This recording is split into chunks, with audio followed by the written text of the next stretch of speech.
si Olivia, nakakuha ng medical assistant kay Mayor Susan Yap. Maraming salamat po sa kanya.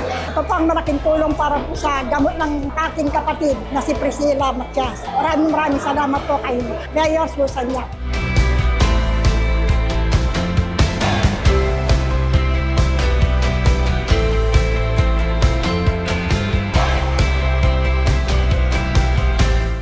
Si Francisca Torres ng Barangay Abuso. Pagkaka-hospital po ng aking nanay, na labas-masok po kami sa ospital, wala po kaming binayad kahit 5.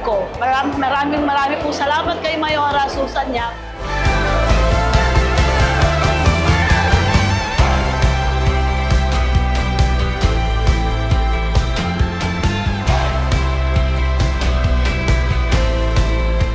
Ako po si Rolando Canalo na taga Barangay Karanyan. Nagpapasalamat po akong malaking tulong po sa amin na mahirap ang naibigay ni Mayor Susan Yap.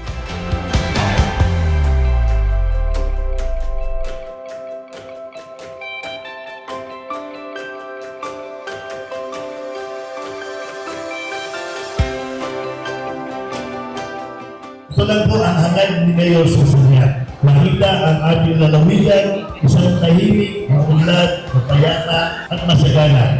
Hindi lang po para sa atin, kundi sa susunod na henerasyon ng mga responsabling tanahin ng katulad nyo.